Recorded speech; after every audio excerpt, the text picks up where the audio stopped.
Tudo bem? Tudo bem, Mauro? Tudo bem, Rebeca? Bom dia, prazer estar aqui de novo. E principalmente poder, Mauro, preencher um currículo, uma lacuna no seu currículo, é que você precisava conhecer a Cristina. E isso está acontecendo hoje, é um dia histórico. Não, precisava conhecer a Cristina e precisava ler o livro dela, que eu não li. Já comprei ontem, já falei para ela, agora falta o autógrafo quando chegar em casa. Cristina Vital, chega mais. Bem-vinda, tudo bem? Bom dia a todos, bom dia, Rebeca, também um prazer estar aqui com vocês. Bom dia, gente. Que tema espinhoso, hein, para a gente trabalhar aqui nessa manhã. Esse assunto aí de religiosidade política já permeou aqui nosso programa ao longo da semana um pouquinho. E a ideia é aprofundar aqui com vocês, porque é complicado, né? Muito complicado. Nós vamos ter uma segunda rodada de conversa sobre esse tema, já antecipo, assim que saírem os dados sobre religião do censo. Não saíram ainda, né? A previsão é sair agora no início de agosto. Então a gente vai ter outra rodada com o Zé Eustáquio, se a Cristina também puder, ela vem para esta conversa. Nosso tema hoje é uma pesquisa muito interessante que o José Eustáquio nos trouxe, e a partir dessa pesquisa vamos discutir um pouco esse fenômeno, sobretudo o fenômeno evangélico, e falar um pouco também sobre essa questão de como é que está a composição das bancadas por religião na Câmara das Deputadas e Deputados. Nós não vamos falar do Senado hoje, vamos nos concentrar em Câmara dos Deputados e Deputadas. A motivação, então, foi uma reportagem da BBC a partir de um estudo, de uma pesquisa feita pela... Deixa eu pegar aqui. A pesquisa feita sobre... realizada pelo pesquisador Vitor Augusto Araújo da Silva, que é do Departamento de Ciência Política da Universidade de Zurique e da USP, e que analisou o crescimento dos templos, a quantidade de templos evangélicos no Brasil durante 100 anos, de 1920 a 2019, é quando para a pesquisa. Alguns dados estão aqui, o Zé Eustáquio organizamos aí alguns quadros.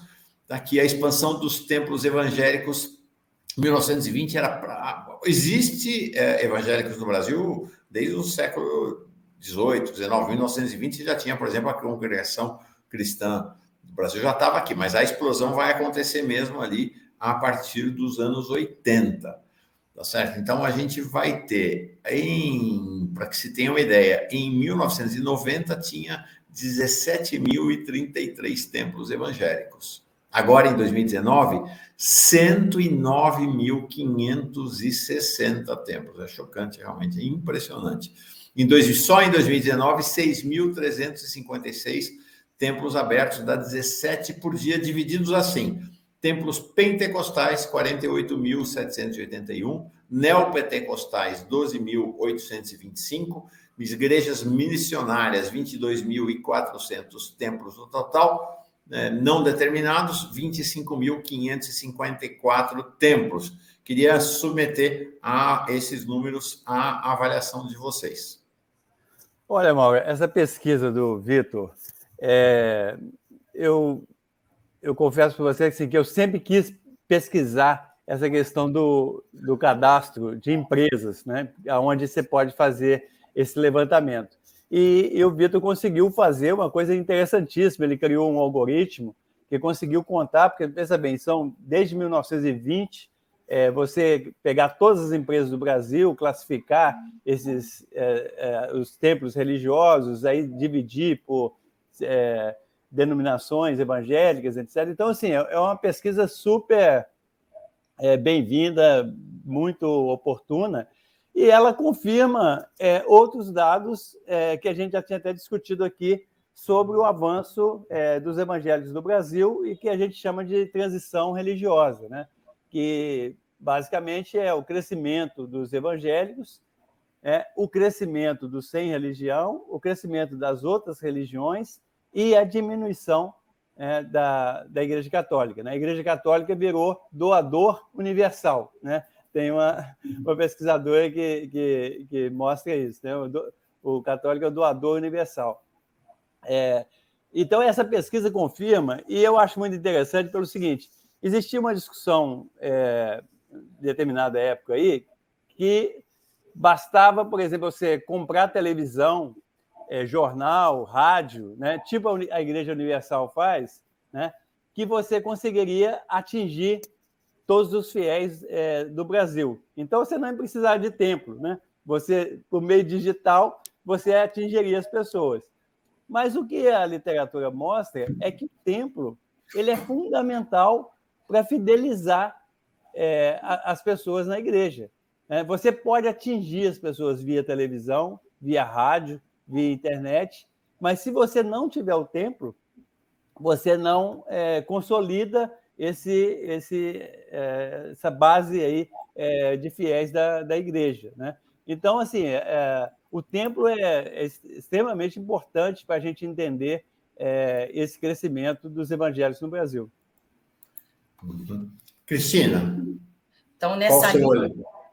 Então, maravilha. Pesquisa muitíssimo importante. Eu acho que a gente já tinha 2 pesquisas, uma feita pelo ISER nos anos 90, que contabilizava o número de templos, também ali com registros, no caso do Diário Oficial, e outra que foi realizada pela UF em parceria com a Fundação Palmares, que cobriu o número de templos na cidade do Rio de Janeiro num período de 10 anos. Mas acho que o trabalho do Vitor ele é muito importante, porque ele cobre um arco maior, ele está falando de dados nacionais, né, de uma expressão nacional, mas informa sobre a importância que a gente já vinha observando nos dados qualitativos, que tem um marco importante desse crescimento evangélico a partir dos anos 90. E aí é um crescimento que diz respeito ao número de pessoas que se declaram evangélicas no Brasil. Então, de 80 para 90 eram, nos anos 80, pelo IBGE, eram 6,6%, né, o Stax, se eu não estou enganada, 9% nos anos 90.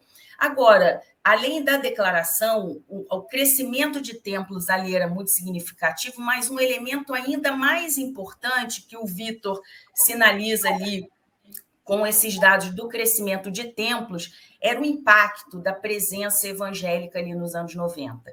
E isso é muito importante para a gente entender a importância desses atores na política, na mídia e na economia, porque não se trata só de uma presença percentual, né? Se trata de um impacto que produziram em termos culturais, e os anos 90 são muito importantes para isso, né?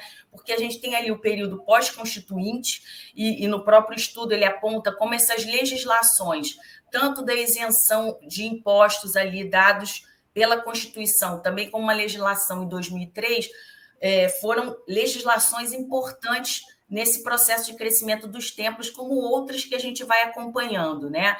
Sobretudo aí no governo passado, mas como nesse também a gente já acompanha algumas legislações que favorecem a produção desses templos, não só evangélicos, mas principalmente, né? Então, mas também o crescimento ali nos anos 90 da presença de evangélicos na mídia, né? E na mídia aí televisiva, principalmente.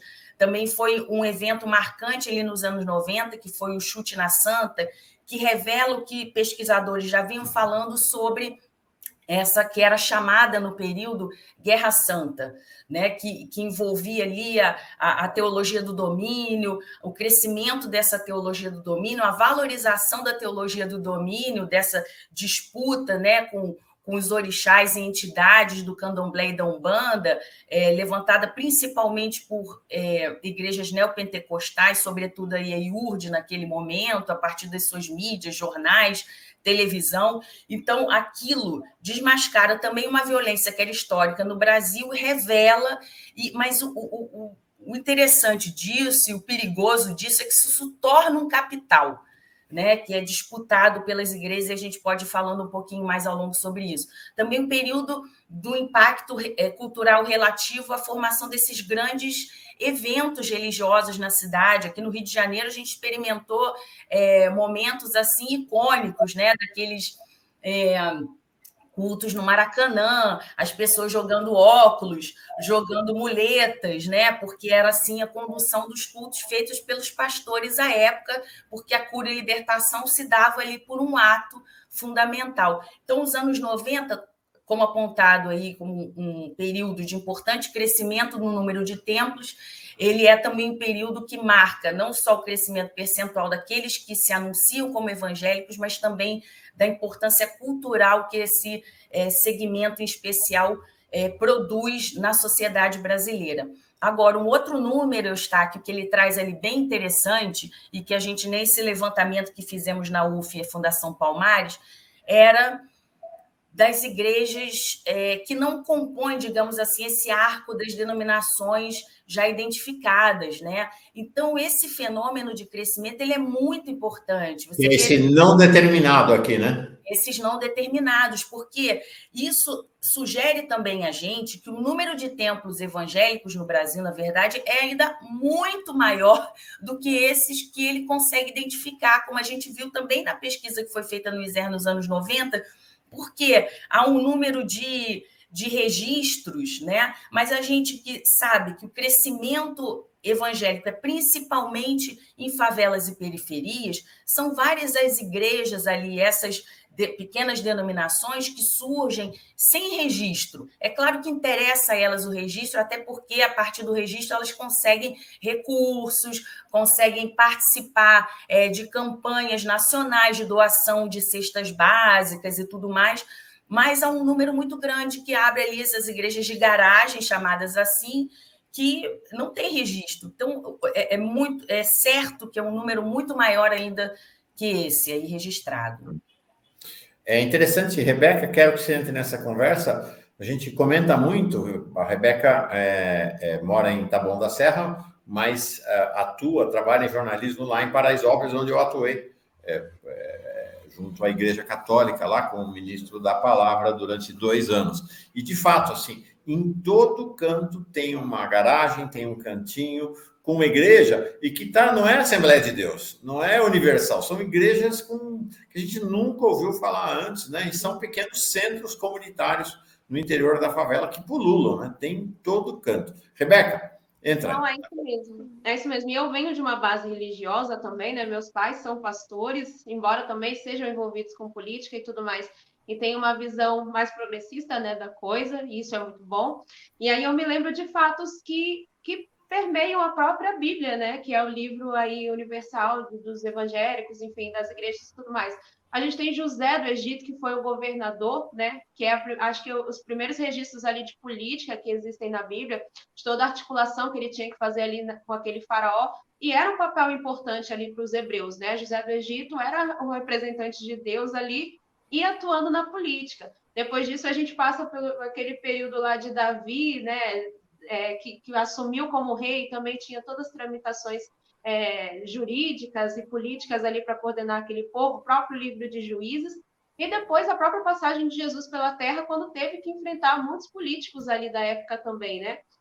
Enfim, e as pessoas, né, a gente viu nesse último período de eleição, onde a igreja foi fundamental para a vitória do bolsonarismo, né, nas últimas eleições, se baseando muito nessas passagens bíblicas para justificar aí o injustificável, né? Muitas coisas. Como vocês veem, eu fiz essa pergunta para a Letícia também, né, Mauro, quando ela esteve aqui. Como vocês veem essa entrada do discurso de ódio, do fascismo dentro das igrejas, uma vez, né, que a base religiosa deveria ser o amor, a compreensão, o acolhimento, enfim, e foi o que a gente não viu, né, de 2018 para cá, pelo menos. Deixa a Cristina falar, que ela que entende disso. Rebeca, muito bacana. Eu acho que uma coisa que me chama também a atenção, né, na tua fala é como as justificativas pelos grupos religiosos, né, pensando aí nesse segmento evangélico, para a sua apresentação nesse campo da política. Eu acho que é uma primeira coisa muito importante, porque pelo que a gente observa em campo e entrevistas que as pessoas nos concedem, o que está na mídia, há uma certa resistência dos frequentadores das igrejas em tratar de política.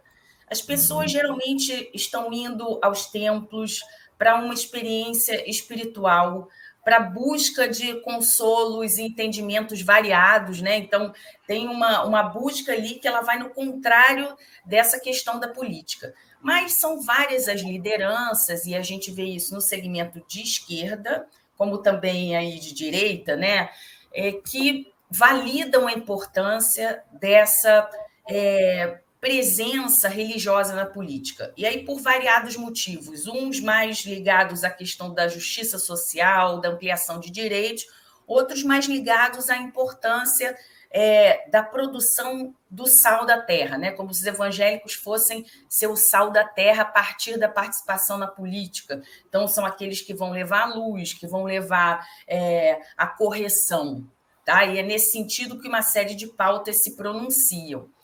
Agora, Rebeca, eu acho também que a gente precisa lembrar que no cristianismo, isso que a gente vai falar da teologia do domínio, que é uma identificação dos inimigos, ela sempre teve posta. Né?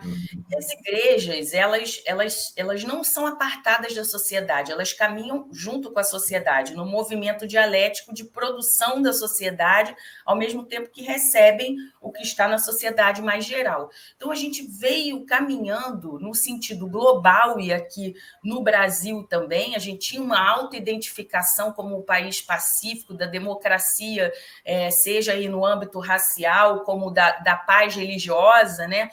Que foi desvelada, para usar os termos aí do Dubois, sobre essa questão racial, né?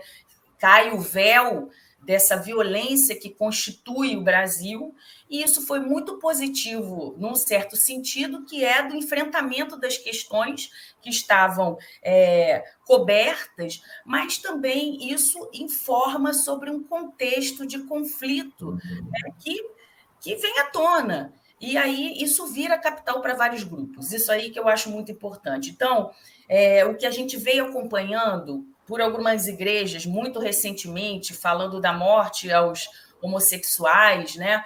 Por exemplo, mas esse é só um exemplo, porque as falas de ódio, elas são muito constantes, eu acho, nas igrejas, Rebeca, de ódio no sentido da produção desse opositor, do entendimento do mundo, é uma cosmovisão que já pensa o mundo da batalha como se todos os humanos estivéssemos sendo disputados por essas forças, né, do mal, e Deus Todo-Poderoso numa disputa com essas forças. Então, tem uma compreensão do mundo que ela já aponta para esse contexto do conflito. Dadas as questões sociais, isso vai sendo acirrado, dados os interesses econômicos, né, dado que isso conforma o capital na disputa entre as denominações, isso também vira um capital que fortalece ainda mais o discurso do ódio. Então, a gente tem que pensar que o discurso do ódio ele é, em parte, um elemento cultural, ele é, em parte, uma questão que já está na teologia cristã e que se acentua a partir de determinado contexto. A gente tem que pensar que também é um capital na disputa interdenominacional, né? Ou seja, os pastores entre eles. E a gente vai sofrendo esses impactos e precisando lidar com isso em relação. Quero voltar a esse tema daqui a pouquinho, mas antes, Zé, eu queria mostrar, você preparou um quadro para nós aqui, queria que você explicasse ele, e a gente vai também migrando para esse tema, entrar mais propriamente no tema da política, inclusive da política institucional. Fala. Eu até dividi o seu quadro em dois, tá? Para poder dar uma leitura melhor. Não, é só porque esse tema de religião e política, a gente não pode deixar de ver o que aconteceu na eleição passada, né? E esse quadro é da UOL, inclusive, que eu peguei, eu não sei se ficou claro ali na fonte, mas ele divide aqui muito claramente o seguinte: os municípios que tinham até 10% de evangélicos, né, que são 1.418 cidades, o Bolsonaro teve 25% dos votos e o Lula teve 70% dos votos. Tá? Ou seja, quando tem pouco evangelho no município, o Lula ganha disparado. Tá? Quando o número de evangélicos fica entre 10% e 20%, o Lula ainda fica com 54%, o Bolsonaro com 38%. Né? Quando é 20 a 30%, aí fica mais ou menos empatado. E a partir dos municípios que têm mais de 30% de evangélicos, o Bolsonaro já ganha com 51%, e acima de 50% de evangélicos, o Bolsonaro dispara, fica com quase 2/3 dos votos, né? Isso na última eleição. Então, é para mostrar essa questão que a Rebeca falou, a Cristina falou, quer dizer, essa entrada da igreja na religião, ela teve aqui no Brasil um divisor muito claro, que foi principalmente na década passada, que foi essa tendência aí dos evangélicos, não todos os evangélicos, evidentemente, mas vamos dizer, a maioria dos evangélicos migrou, né? Porque em 2002 esses evangélicos já votaram no Lula, tá? Mas a partir das últimas eleições eles migraram para a direita, né? A Cristina tem... eu fico falando dos números só, eu deixo a Cristina falar do conteúdo, porque ela tem um livro, pesquisas assim, fantásticas sobre as eleições lá de 2014 e as outras eleições, e é muito interessante ver como que se deu essa migração aí dos evangélicos, principalmente, para os candidatos de direita. Está aqui. E você registra também isso, né? Dos 20 municípios com maior crescimento populacional no Brasil, só 2, Lula só ganhou em 2, né? Não, isso aí é uma coisa assim, que eu fiz muito rapidamente, eu nem quero tirar muitas conclusões, não, eu nem tinha mostrado isso para a Cristina, mas eu fiz ontem à noite, porque é o seguinte, o censo ainda não saiu os dados de religião. Mauro, só para falar, em agosto vai sair os dados dos indígenas. De religião vai demorar um pouco mais, tá? Tá bom. Talvez mais no final do ano, ou talvez até no ano que vem. O IBGE não divulgou o calendário ainda. Mas algumas pessoas já estão relacionando isso. O seguinte, a única coisa que o IBGE divulgou do censo é o tamanho da população dos municípios. E aí, quando você compara 2010 com 2022, esses aqui são os 20 municípios que mais cresceram no Brasil. Tá? E um dado que vários pesquisadores aí já chamaram a atenção é que o Bolsonaro ganhou na maioria absoluta dos municípios que mais cresceram. Dos 20 e 18 ele ganhou. Ele ganhou em 18, os únicos 2 que o Lula ganhou estão no Maranhão, né? E nesses municípios de Santa Catarina, do Centro-Oeste e da Amazônia, o Bolsonaro ganhou. Isso, eu acho que a explicação que teria disso é o seguinte: o Brasil está no processo de desindustrialização, né, de reprimarização da economia. Então, os setores que mais crescem no Brasil é o setor primário exportador, tanto agrário como mineral, né? São as minerações, são os garimpos, etc. E isso cresce principalmente no Centro-Oeste, na Amazônia, né, principalmente na Amazônia Ocidental, e um pouco na região sul, né? E esses setores primários exportadores, eles tendem a votar no Bolsonaro, tá? Então, o que os dados aí do censo estão mostrando é que os municípios que mais cresceram, eles estão nessas regiões, e quando a gente compara com o dado da eleição, a gente vê que esses municípios que mais cresceram, a maioria deles votou no Bolsonaro na última eleição. Cristina, em sabendo que o fenômeno evangélico é um fenômeno muito mais complexo do que a vã filosofia da esquerda rasteira nos faz crer, ok? Mas é importante dizer que tem um paralelismo, né? O século XXI é o século que vê a ascensão dos evangélicos, que já havia começado na última década do século passado, aqui no Brasil, que acontece em paralelo, aí você vai dizer o quanto são paralelas que não se tocam, com a ascensão da extrema-direita. E o que eu sinto de similitude é que, você olha para a esquerda, tem um certo cansaço, sabe, da esquerda. Uma coisa assim, a utopia, que na verdade mais parece uma distopia, hoje quem tem é a extrema-direita. Né? A gente pode falar numa militância, num ativismo de milhões de pessoas de extrema-direita, e na esquerda, eu que fui ativista de esquerda nos anos 70, nos anos 80, na minha juventude, né? Há uma tendência meio burocrática, como se a utopia meio que sumiu do horizonte, né, para a esquerda. No campo religioso, você tem uma correspondência, né? Aquela coisa, os católicos também cansaram. Eu sou católico, né? Sou católico, vivi a experiência da teologia da libertação, mas tem um cansaço católico também, né? Tem um grande cansaço, tanto que não é à toa que a Igreja Católica, como disse o Zé Eustáquio, é uma doadora universal, sobretudo para os evangélicos. E você tem uma militância, você tem um ativismo evangélico muito, muito relevante, que é muito parecido do ponto de vista de atividade com o ativismo da extrema-direita. Então, explica o que aconteceu nas eleições e na sociedade. É fácil, tá? Você tem 5 minutos para explicar para nós, brincadeira. Mas explica para nós o que aconteceu nesse processo, né? Você tem os livros que analisam as eleições e essa correspondência política, religião, né, ao longo do início do século para cá. Tentar pegar, então, a partir de 3 pontos. O primeiro é o contexto também dessa mudança de apoios, né, sobre o qual o Eustáquio falou. Outra que é essa relação aí católicos e esquerda, que saíram os números do IPEC ontem sobre a confiança institucional, e a gente pôde observar ali que teve uma recuperação da confiança na presidência da República, acima de 50 pontos, que não se via desde 11 anos atrás, né? Então, em 2012, foi o ano que foi o período em que se teve uma pontuação maior de 50, na época, acho que 63 pontos para Dilma.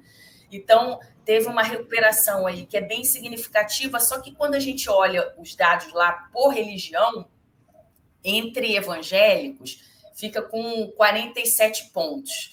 E entre católicos é maior do que a média nacional, então fica com 55 pontos. O que só vai consolidando uma percepção de que há uma correlação entre valores e narrativas e os sentimentos que produzem partidos, né? Partidos ou grupos, ideologias à esquerda e à direita. Então, acho isso bem importante, porque em algum momento a gente também vai poder acompanhar as mudanças, porque agora a gente está falando de um contexto onde a institucionalidade evangélica ainda faz muito sentido, mas a difusão da perspectiva pentecostal, sobretudo na sociedade, e a diminuição da institucionalidade que os dados de pesquisas recentes vêm mostrando, ou seja, a juventude no Rio de Janeiro e em São Paulo,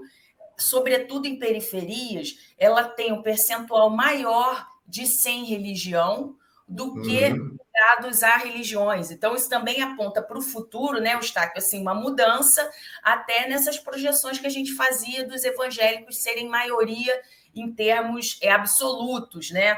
É um fenômeno interessante. As novas gerações, a gente começa a assistir nas novas gerações evangélicas um fenômeno que era exclusivo dos católicos, que o católico se declara: eu sou católico não praticante. Esse é um fenômeno que começa a aparecer nas novas gerações evangélicas, é um certo arrefecimento daquele furor, né, daquela adesão dos seus pais, dos seus avós, né? Então, você começa a ver o evangélico não praticante também aparecer, né?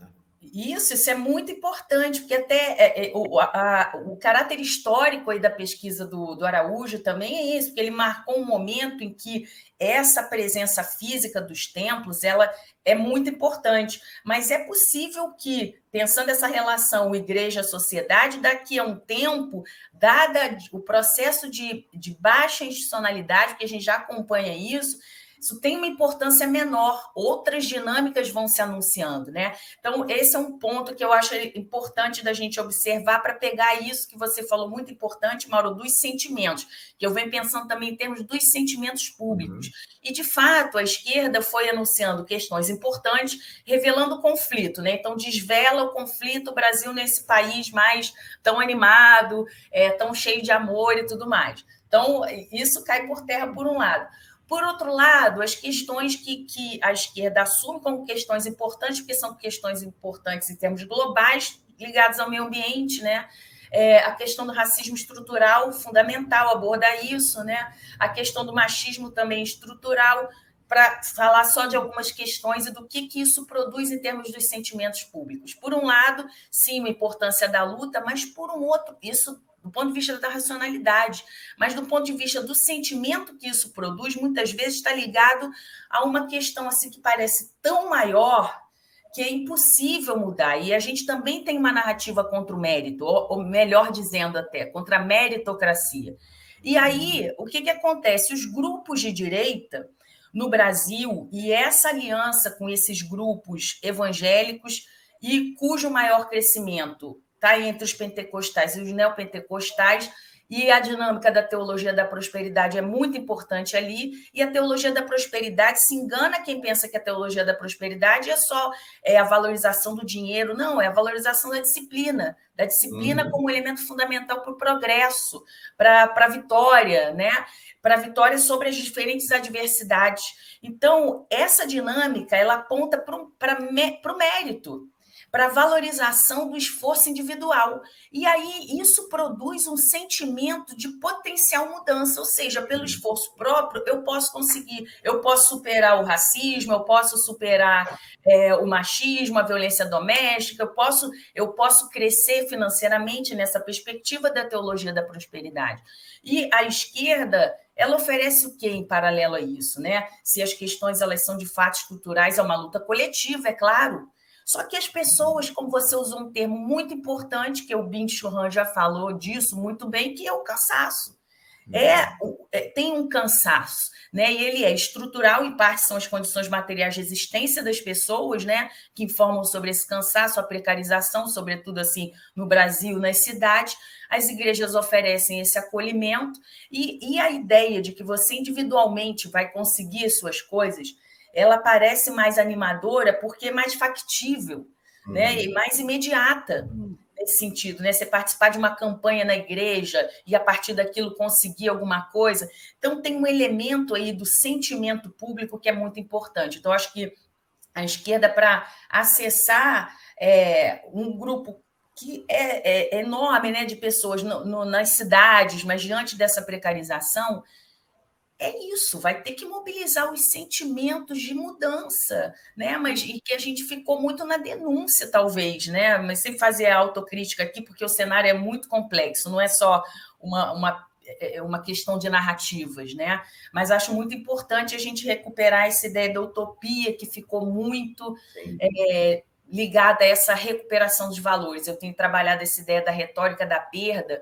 como uma narrativa que foi fundamental ali elaborar, trazida de modo muito acentuado pela direita em 2018 e que foi se fortalecendo ao longo do governo Bolsonaro. Nas eleições de 2020 ela aparece, né? 2022 também. Então, a retórica... Não, e essa retórica do protagonismo individual aproxima demais a extrema-direita da teologia da prosperidade, né? E aí acho que a esquerda tende a condenar de maneira liminar isso, mas alto lá, né? Porque isso empodera, de fato, as pessoas nas periferias, isso empodera, né? Constrói potência, como você falou, né? Isso, olha, Mauro, isso é uma coisa importantíssima. Separar também o mérito da meritocracia. Meritocracia como uma ideologia neoliberal, né? E o que é o mérito? A ideia do mérito, do esforço próprio, da disciplina, ela é alguma coisa que tem que ser incentivada, porque no Brasil também se pensa a disciplina sempre ligada ao campo de uma ditadura, de alguma coisa que cerceia, mas a disciplina é a possibilidade de conquista também, né? Então, a gente não pode perder, a gente precisa recuperar essa ideia de que o mérito ela constrói coisas, a disciplina constrói coisas muito positivas, e isso, sobretudo para a juventude, Mauro, é muito importante. As pessoas estão sofrendo muito medo, né? Muito medo do futuro, estão vivendo em situação de precariedade. Então, isso de pensar, com a minha disciplina, com o meu mérito, eu posso conseguir, sem esquecer o coletivo, sem ficar nessa ilusão de que ele sozinho no espaço vai fazer as coisas, mas entender que o esforço dele é importante. Isso é fundamental. Rebeca? Não, quero comentar aqui, para contribuir ainda, né, com tudo isso, Jair ainda é Messias, né? Que também tem toda essa questão. E aí o que eu queria pontuar da fala da Cristina é essa coisa dos mais jovens, né, não terem religião, que é o meu caso. E aí o que eu percebo entre os meus pares é isso, a gente que cresce em lar evangélico cresce cheio de repressões. e isso acaba afetando a vida adulta, porque você, né, não tem ali capacidade cognitiva mesmo de se posicionar diante de algumas situações, porque você foi reprimido. Isso afeta a cultura, isso afeta o comportamento social, porque você é cerceado de viver em alguns ambientes da sociedade por conta de um caráter evangélico, de um dogma daquela religião. Então, esse movimento de não ter religião hoje em dia é justamente para não passar isso para as gerações futuras, né? Eu converso muito isso com a minha mãe. Minha mãe ainda é evangélica, eu não sou mais, mas a gente tem muito esses debates, assim, de como essa criação cerceada afeta diretamente, né, a vida adulta da gente. Hoje eu tenho uma filha de 4 anos e eu barro muita coisa do que minha mãe fez comigo quando eu era criança, por exemplo, né? E essas questões políticas que a gente, quando jovem, né, quando cresce, começa a identificar e entender, acaba afetando também para você não querer perpetuar essas práticas que a gente cresce aprendendo, né? A Rebeca traz para nós esse inesperado, né, que a Cristina comentou, né, Eustáquio, as nossas pesquisas sobre transição religiosa no Brasil, elas talvez possam vir a captar um movimento que é a transição religiosa no interior das igrejas evangélicas do ponto de vista geracional. Vamos ver o que vem pela frente. Os evangelhos são um mundo, né, muito complexo essas coisas. Mas a gente já discutiu aqui, né, Mauro, que na eleição passada os sem religião foram decisivos na eleição, porque como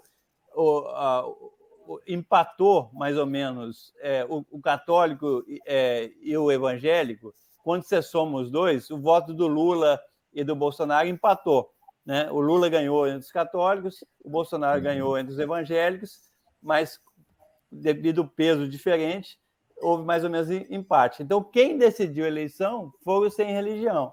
E tem pesquisas internacionais mostrando, por exemplo, nos Estados Unidos, é impressionante o crescimento do sem religião, né? Tem pesquisas lá que mostram que o sem religião deve ser o grupo majoritário. Não majoritário absoluto, mas majoritário relativo, né? Isso que a Cristina falou, aqui no Brasil, provavelmente, eu particularmente acho, é claro que tem de ver os dados aí, que os evangélicos vão passar os católicos, né? Mas não vão chegar a ser maioria absoluta, né? E a tendência é os sem religião e as outras religiões crescerem nas próximas décadas. Isso é uma mudança importante de cenário. É importante registrar o seguinte: uma pessoa sem religião não quer dizer uma pessoa descrente, ateia ou mesmo agnóstica, tá? Ela simplesmente não se filia institucionalmente a uma religião, tá? É importante então dizer que isso não quer dizer que os ateus estão crescendo, não. Né? Não é a história também é desse ponto de vista. Esse universo do sem religião também é bem complexo, né? A gente precisaria conversar muito mais e vamos conversar. Cristina, se você achar que vale a pena, está convidadíssima para voltar aqui, vamos fazer outras rodadas. Queria fazer um registro e terminar com uma questão para a Cristina, para a gente encerrar. O primeiro registro vocês trouxeram para nós essa importância crucial do templo. A gente também é outra ilusão que se cultiva, especialmente nesse universo das próprias redes sociais, de que as redes sociais são tudo. E o que vocês trouxeram, não é bem assim. Né? O templo físico concreto é crucial, é essencial.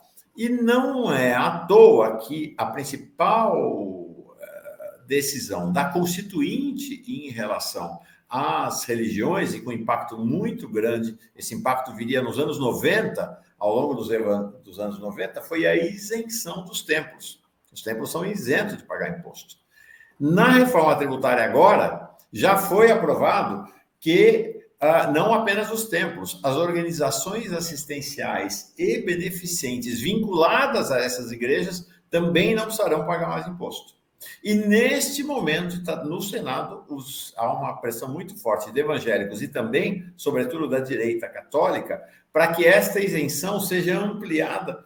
Ela aconteça também no caso, olha que interessante, construção ou reforma de templos, escolas, asilos, creches e comunidades terapêuticas vinculadas às igrejas. Ou seja, se a construção de templos é chave, não pagar imposto de renda na construção de templo é fundamental. Então, por isso que eu digo, a aproximação de Lula com os evangélicos, Lula pode ir lá no templo, pode orar, pode tal. Mas essas decisões tributárias em relação à questão de templos aproxima Lula mais da institucionalidade evangélica do que qualquer outra medida de simpatia dele de ir a templos, orar, rezar, o que quer que seja, né? Acho bem importante essa questão da tributação, é chave nesse processo, me parece.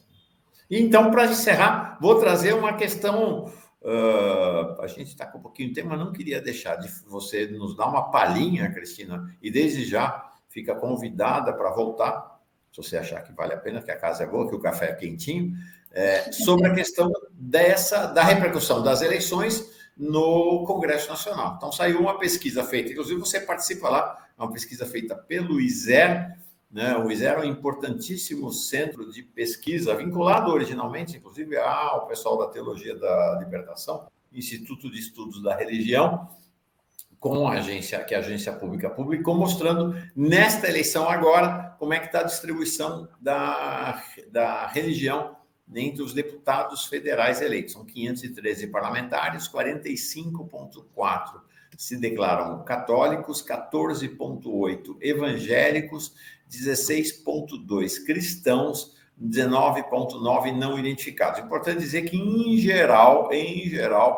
quando a pessoa se diz cristã e não vai além disso, em geral é evangélica, né? Em geral é evangélica, então os evangélicos ali dá para somar os 14 com 16, está bem próximo dos católicos.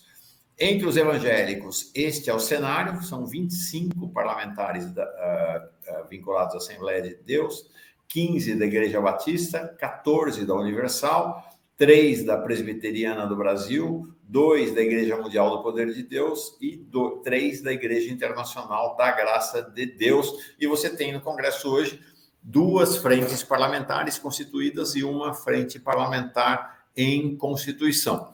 A Frente Parlamentar Evangélica, nesse momento liderada pelo Silas Câmara, republicano do Amazonas, da Assembleia de Deus, que está iniciando o processo de aproximação com o governo Lula. São 220 deputados e deputadas que integram essa frente.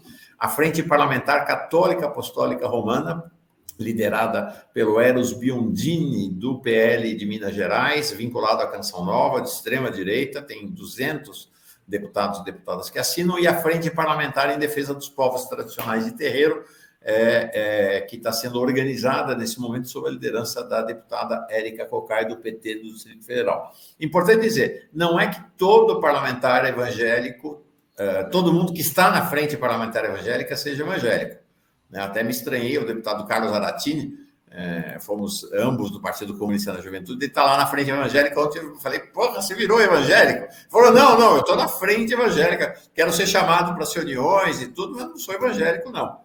Né? E tanto que você tem uma turma grande, especialmente da extrema-direita, que está nas duas frentes, tanto na evangélica quanto na católica. Aquele provocador, Abílio Brunini, o próprio Eros Biondini, Kim Kataguiri, Cabo Gilberto Silva, delegado Éder Mauro, né, o conhecido torturador, delegado Paulo Bilinski, outro, Evair Vieira de Mello, que estão nas duas frentes. Conta um pouco desse cenário do ponto de vista do recorte da religião nessa legislatura. Cristina. Maravilha, Mauro. Eu acho muito importante, porque quando a gente pensa nas frentes parlamentares no Congresso, nessas frentes religiosas, a gente tem que pensar que tem os signatários, né, que eles precisam de pelo menos 171 assinaturas para formar uma frente parlamentar no Congresso, né? Então, tem os signatários. Tem aí os membros ativos e tem um núcleo estruturante. Então, a gente pode pensar em 3 camadas, ou seja, a gente pegar somente ali no que está na Câmara o número de pessoas que compõem a frente parlamentar, qualquer que seja, isso não informa sobre o trabalho parlamentar, tá? Então, essa é uma primeira coisa, porque quando a gente olha o número de católicos, por exemplo, né, no Congresso Nacional, é a maior parte daqueles que se declara católico, mas são todos eles que participam da frente católica, né? Então, já tem uma coisa para a gente pensar aí. Então, também acompanhando o que a gente já fazia desde da legislatura ali de 2003, né? tem uma quantidade muito grande de denominações no Brasil, mas tem uma concentração em termos do poder, né? Por isso se fala muito do descompasso entre a apresentação pública, a formação em termos de gênero e raça da Frente Parlamentar Evangélica, por exemplo, né? E o que são os evangélicos no Brasil. Então, tem um descompasso nesses termos de gênero e racial, importante, tá? E também a gente tem ali sempre entre 15, 20 denominações que compõem esse espectro aí dos que estão vinculados à Frente Parlamentar Evangélica. Tiveram números divergentes também, e isso é comum, porque, por um lado, o presidente da Frente Parlamentar Evangélica vai anunciar um número grande, porque aquilo forma capital, por outro lado, os pesquisadores estão pensando nesses gradientes, né? Então, agora, só lembrando que teve uma coisa muito diferente nessa legislatura, que foi uma disputa muito significativa em torno da presidência, e essa disputa nas sucessões, ela é muito significativa em qualquer relação de poder, seja do tráfico, seja na política, não é isso? Então, quem preside ainda agora é o Eli Borges, que é do PL do Tocantins, né? O Silas Câmara, ele vai compor a presidência aí a partir nesse segundo semestre, né? Então, só para lembrar disso, porque isso foi um elemento de disputa grande. Então, a gente tem a Frente Parlamentar Evangélica, que ela se forma como bancada ali na Constituinte, ganha uma visibilidade, né? Depois ela fica com as reuniões no Congresso Nacional, e aí, em 2003, junto com a regularização das frentes parlamentares, que acontece, né, por via da organização parlamentar proposta pela presidência. Então, essas frentes se organizam, e a Frente Parlamentar Evangélica, então, ela se pronuncia com regimento e com uma estrutura que vai ensinar os outros a essa movimentação. Então, a Frente Parlamentar Evangélica, ela atua a partir de 7 agendas prioritárias, né? Isso envolve assessores que vão acompanhar cada uma dessas 7 agendas, ligada à questão indígena, da criança, né, da mulher. E a gente tem que observar que, por exemplo, não tinha, né, o tema da família, porque o tema da família ele é transversal a todas as temáticas que envolvem o acompanhamento ali da frente.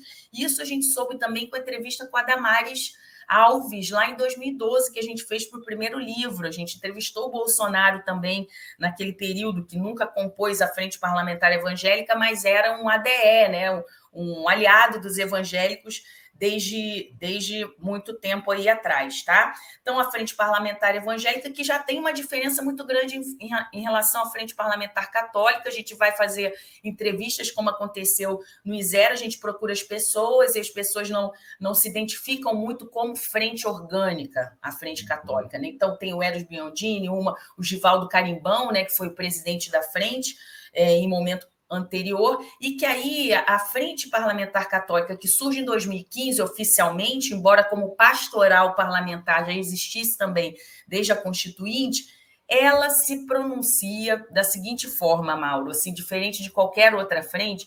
Ela diz que o objetivo principal da Frente Parlamentar Católica era defender a Bíblia das ofensas que a Constituição faz a ela. Tá? Então, assim, esse é um discurso absolutamente contrário a qualquer noção de laicidade que se tenha, né? Então, isso nunca se viu evangélico ao longo da história falar um tipo de coisa dessa. Pelo contrário, né? Os evangélicos eram historicamente na defesa da liberdade religiosa e da laicidade, porque isso confrontava a hegemonia católica.